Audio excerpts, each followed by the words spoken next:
Occasion ఏదైనా location ఎక్కడైనా తెలుగువారి వేడుక అంటే ఆలివ్ మిఠాయి ఉండాల్సిందే. మిఠాయి అంటే ఆలివ్. ఆపరేషన్ సింధూర్ తో భారత్ పాకిస్తాన్ మెడలు వంచుతుంది. ఇన్నాళ్ళు మేము ప్రపంచంలోనే తోపు ఆర్మీ అని ఫీల్ అవుతున్న పాకిస్తాన్ని అలా నమ్ముతున్న అక్కడి ప్రజలకు నెమ్మదిగా అసలు విషయాలు తెలిసి వస్తున్నాయి. పహల్గామ్ ఉగ్రదాడి నేపథ్యంలో భారత్ పాకిస్తాన్ పైన ప్రతీకారం తీర్చుకుంటుంది. పాకిస్తాన్కు మాత్రమే కాదు, చైనాకు కూడా భారత్ పెద్ద స్ట్రోక్ ఇచ్చేసింది. చైనా యుద్ధ పరికరాలతో విర్రవీగుతున్న పాక్ను తుత్తునియాలు చేయడమే కాకుండా యుద్ధరంగంలో భారత్ ఎంతటి ప్రమాదకరమో రెండు దేశాలకు తెలిసి వచ్చేలా చేసింది. పాక్ ఆర్మీ వాడే యుద్ధ పరికరాలు అన్నీ మేడ్ ఇన్ చైనావే. భారత్పై ఆగ్రహంతో ఆ దేశానికి చైనా యుద్ధ పరికరాలను అందిస్తుంది. చైనా యుద్ధ పరికరాలు ప్రపంచంలోనే అత్యంత ప్రమాదకరమైనవి అని, అవి అమెరికాకు కూడా మట్టి కరిపించేటువంటి స్థాయిలో ఉంటాయని ప్రచారం ఉంది. కానీ అదంతా ఉత్తదే అని రుజువు చేసింది భారత్. చైనాకు చెందిన HQ-9 డిఫెన్స్ సిస్టమ్ను వాడుతుంది పాక్.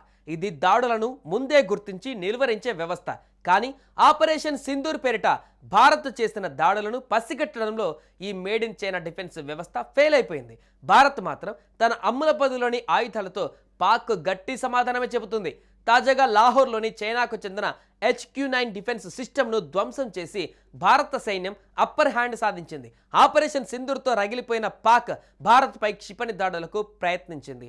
ఈ దాడులను నిర్వీర్యం చేస్తూ పాక్ ప్రయత్నాలకు చెక్ పెట్టింది. అయితే మన దగ్గర ఉన్నది చైనా సరుకు కాదు, Russian made S-400 air defence system. China రాడర్లు పాకిస్తాన్ను మరోసారి దెబ్బకొట్టాయి. ఆపరేషన్ సింధూర్లో భాగంగా భారత్ చేపట్టిన వైమానిక దాడులను గుర్తించడంలో చైనా రాడర్లు ఫెయిల్ అయ్యాయి. భారత త్రివిధ దళాలు రంగంలోకి దిగి దాడులు చేయడంతో పాక్ డిఫెన్స్ సిస్టమ్ బద్దలైపోయింది. పాక్ ఆక్రమిత కాశ్మీర్లోని 9 ఉగ్రవాద స్థావరాలను లక్ష్యంగా చేసుకున్న భారత్ అత్యంత ఖచ్చితత్వంతో సక్సెస్ఫుల్గా టార్గెట్లను ఛేదించాయి. ఈ నేపథ్యంలోనే పాక్ చైనా ఇచ్చిన రాడర్లు పనిచేయకపోవడం వల్లనేనని నిపుణులు పేర్కొంటున్నారు. మరోవైపు భారత్ దెబ్బ పాకిస్తాన్కి పడుతున్న నొప్పి మాత్రం చైనాకు కలుగుతుంది. ఎందుకంటే భారత సైనిక పాఠవాల ముందు చైనా రక్షణ వ్యవస్థలు ఒక్కటి కూడా పనిచేయడం లేదు. నిజానికి చైనా ఉత్పత్తులు అంటేనే చీప్ అనే వాదన ప్రపంచవ్యాప్తంగా ఉంది. ప్రస్తుతం భారత్ దీనిని నిరూపిస్తుంది. భారత పాక్ ఘర్షణలో తాము ఎంత నష్టపోతున్నామనే విషయం చైనాకు తెలిసి వస్తుంది.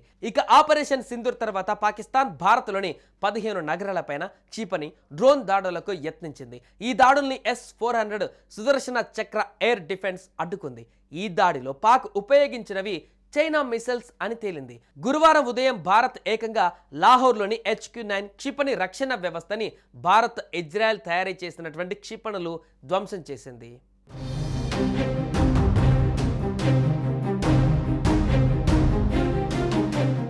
సుమన్ టీవీలో మీ పర్సనల్ అండ్ బిజినెస్ ప్రమోషన్స్ కోసం కింది నెంబర్కి కాంటాక్ట్ చేయండి.